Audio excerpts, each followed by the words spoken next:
नमस्कार साथियों, मेरा नाम है आर के सिंह। संस्कृति यूट्यूब प्लेटफॉर्म पर आप सभी का स्वागत है। आज के एपिसोड में हम जिस टॉपिक की चर्चा करने वाले हैं ये जुड़ता है केंद्रीय बजट से। केंद्रीय बजट 2026-27 में मध्य प्रदेश के लिए क्या सौगात दी गई है, क्या खास है, उसी विषय की चर्चा करेंगे और देखेंगे जो भी महत्वपूर्ण पहल दी गई है इस बार के केंद्रीय बजट 2026-27 में मध्य प्रदेश के लिए। उन सभी बिंदुओं पर एक एक करके चर्चा करेंगे। एमपी को केंद्रीय बजट से बड़ी सौगात मिलने की जो बात की जा रही है, आखिर ये है क्या? क्योंकि देखिए, बजट जो होता है वो सिर्फ आंकड़ों या जो घोषणाएं हैं उसका दिन नहीं होता है। ये जो बजट होता है ये देश की आर्थिक जो दिशा है, सरकार की क्या प्राथमिकताएं हैं या आम लोगों की जो उम्मीदें हैं उनका एक आईना होता है। और इस दृष्टिकोण से देखेंगे तो हर साल जो बजट आता है उससे काफी लोगों को आशाएं होती है।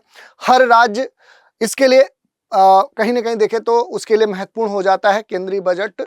और इस साल भी देखेंगे तो मध्य प्रदेश के लिए केंद्रीय बजट खास है। बजट की बात करें कि आखिर बजट होता क्या है, तो आप सभी जानते हैं कि बजट सरकार का सालाना हिसाब किताब होता है, लेखा जोखा होता है, जिसमें जानकारी दी जाती है कि सरकार एक वित्तीय वर्ष में कितना पैसा कमाएगी और किस किस काम में वो खर्च करेगी। आसान शब्दों में देखें तो बजट जो होता है वो देश की आमदनी और खर्च का पूरा लेखा जोखा, पूरा प्लान होता है। संसद में बताया जाता है कि पैसा शिक्षा, स्वास्थ्य, सड़क, रक्षा, सुरक्षा, खेती, खलिहान, किसानी, इनसे जुड़ी हुई जो योजनाएं हैं उनमें पैसा कैसे बटेगा, इसका पूरा ब्यौरा होता है। दूसरी बात देखिए, एमपी के लिए इस बार खुला है उम्मीदों का पिटारा। ऐसा कहा जा रहा है कि टेक्सटाइल, टूरिज्म, डेटा सेंटर्स ये क्या करेंगे कि राज्य की जो तस्वीर है वो बदलेंगे। क्योंकि हर साल 1 फरवरी को जो बजट है वो आता है और उससे पहले अगर हम देखेंगे तो जो बजट है ये हमेशा सुर्खियों में छा जाता है। खूब इसकी चर्चा होती है, किस सेक्टर को क्या मिला, किस राज्य को कितना मिला, कितना उसके ऊपर आवंटन हुआ है। और इस वर्ष भी 1 फरवरी 2026 को आज़ाद भारत का 93वां जो बजट है वो पेश किया गया। और ये जो बजट है, बजट बनाने की जो प्रक्रियाएं होती वो तो काफ़ी जटिल होती हैं और ये ब्रिटिश काल से चली आ रही हैं।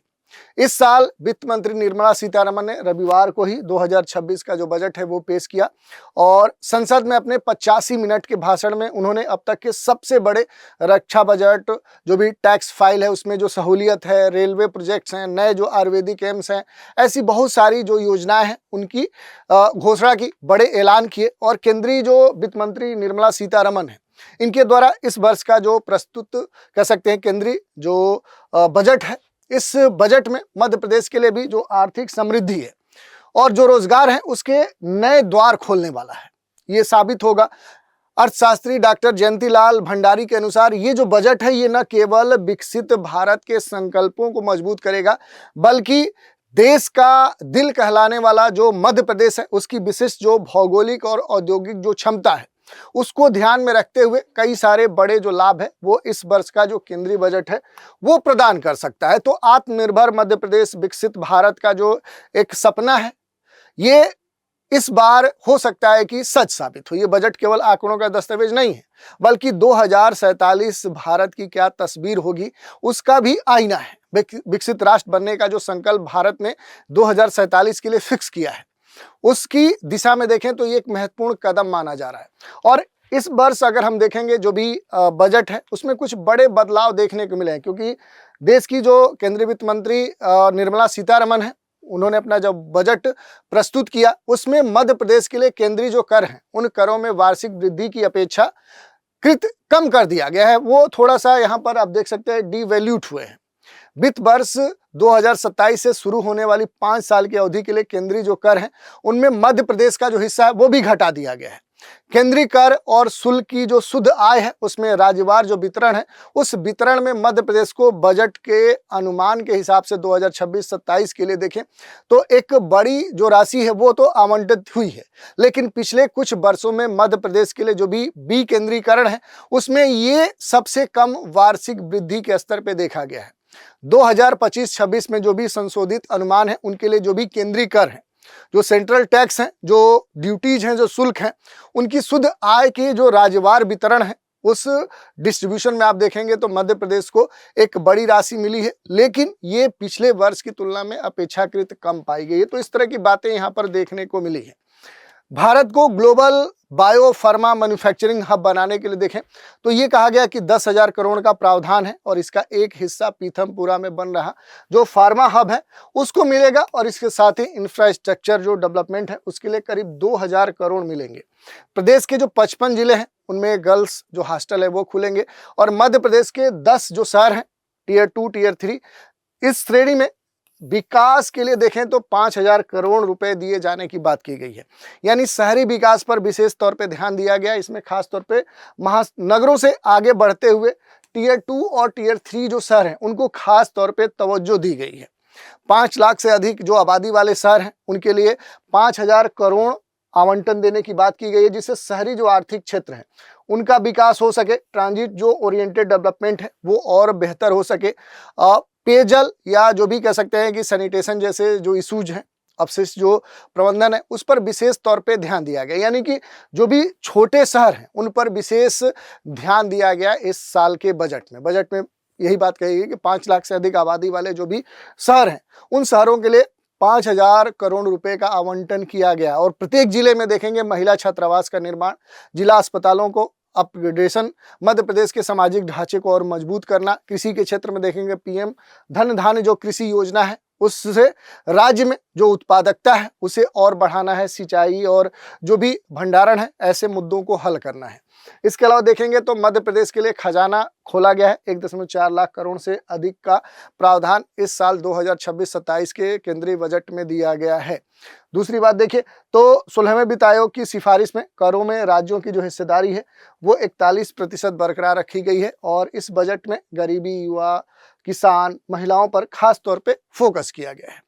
तो ये जो वित्त आयोग है, 16वां वित्त आयोग है, इसमें जो सिफारिशें हैं इनके तहत राज्यों को मिलने वाली जो राशि है वो 1.4 लाख करोड़ रुपए है और केंद्रीय जो अनुदान है उससे मध्य प्रदेश को पिछले वर्ष की तुलना में आप देखेंगे तो अधिक राशि प्राप्त होगी। इसके साथ ही देखेंगे 12.2 लाख करोड़ रुपए का जो पूंजीगत कह सकते हैं कि यहाँ पर जो व्यय है वो छोटे उद्योगों के लिए भी क्या है कि बढ़ाकर 10,000 करोड़ कर दिया गया। तो यहाँ पर खास तौर पे इस तरह के परिवर्तन देखने को मिले हैं।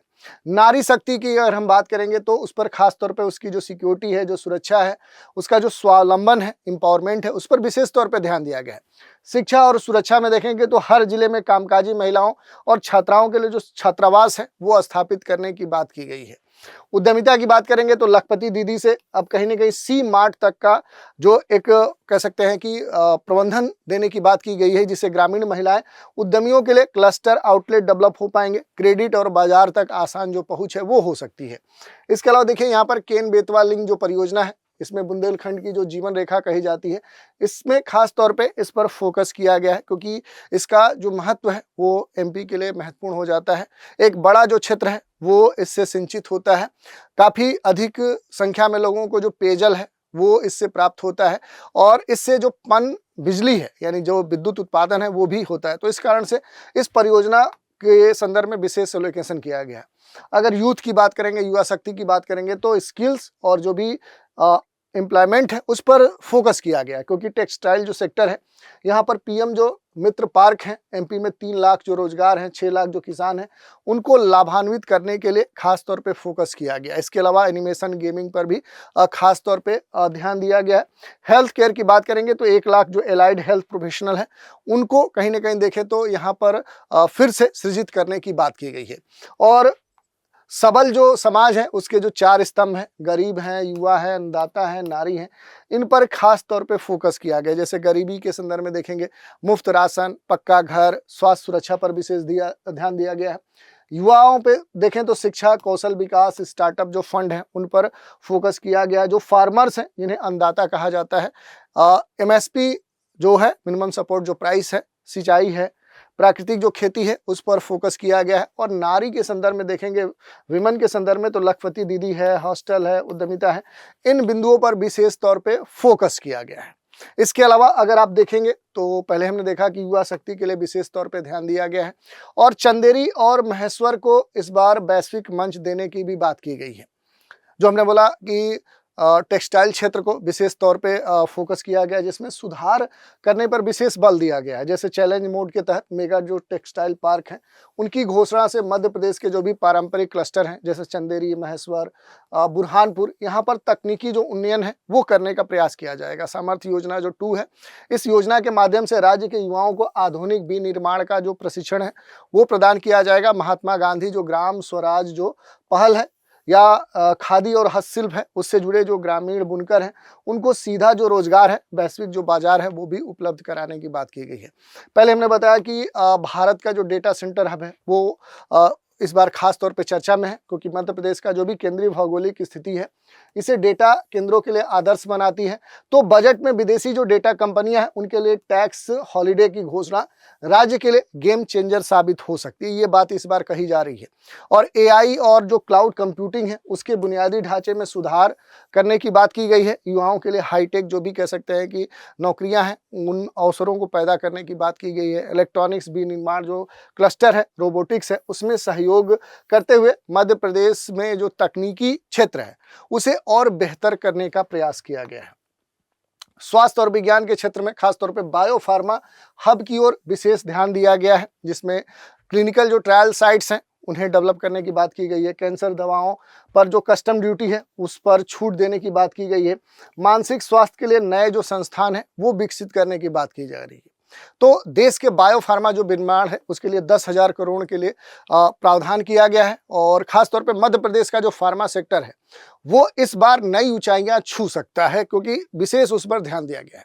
राज्य में जो भी मौजूदा फार्मा हब है उनको और डेवलप किया जाएगा। क्लिनिकल जो ट्रायल साइट्स हैं उनके नेटवर्क चेन विकसित किए जाएंगे और चिकित्सा जो अनुसंधान है उसको इस बार बढ़ावा दिया जाएगा। इसके अतिरिक्त 200 पुराने जो औद्योगिक क्लस्टर हैं उनको फिर से पुनर्जीवित करने की भी बात की गई है। इसके अलावा अगर आप देखेंगे तो पर्यटन और संस्कृति विरासत से भी एक बार जोड़ने का प्रयास किया गया, यानी खास तौर पे देखेंगे कि जो टूरिज्म सेक्टर है, जो कल्चरल जो सेक्टर है उसमें विशेष फोकस किया गया। और इसके तहत देखेंगे कि छोटे शहरों में जो भी तीर्थ स्थल हैं उनके विकास पर ध्यान दिया जा रहा है। दूसरी तरफ 15 जो संरक्षित पुरातात्विक स्थल हैं उनके पर्यटन के लिए खास तौर पे ध्यान दिया गया है। बौद्ध सर्किट कनेक्टिविटी पर ध्यान दिया जा रहा है। टूरिस्ट जो गाइड्स हैं उनकी भर्ती पर ध्यान दिया जा रहा है।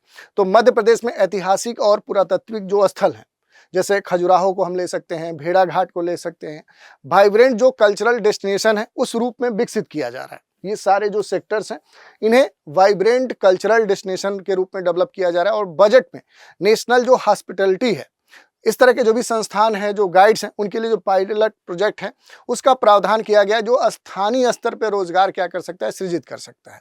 इसके साथ ही कान्हा, बांधवगढ़ जैसे राष्ट्रीय उद्यान में बर्ड वाचिंग और जो भी माउंटेन ट्रेल्स हैं उसके विकास के द्वारा जो इको टूरिज्म है उसे डेवलप करने का प्रयास किया जा रहा है।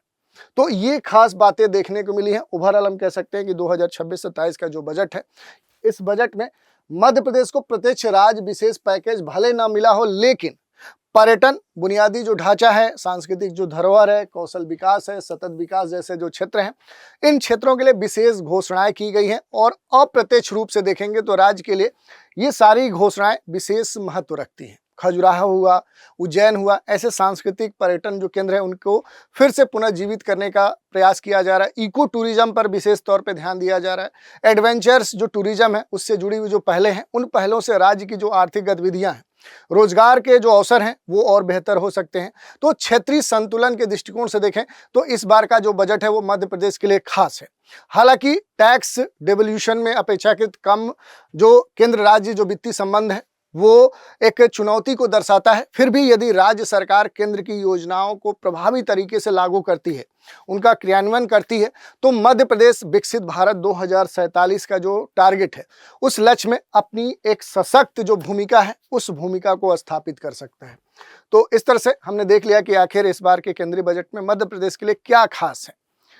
उन सारे बिंदुओं पर हमने बात की। इसी पर आधारित एक प्रश्न है, बजट 2026-27 में 15 पुरातात्विक स्थलों को एक्सपेरिमेंटल कल्चरल डेस्टिनेशन के रूप में विकसित करने की घोषणा की गई है। इनमें मध्य प्रदेश से संबंधित कौन सा शामिल है? तो लोथल, धौलावीरा, खजुराहो और हस्तिनापुर। तो इस प्रश्न का उत्तर आपको हमें कमेंट के माध्यम से देना है। तो आज के एपिसोड में इतना ही। आप सभी हमारे साथ बने रहें, इसके लिए धन्यवाद।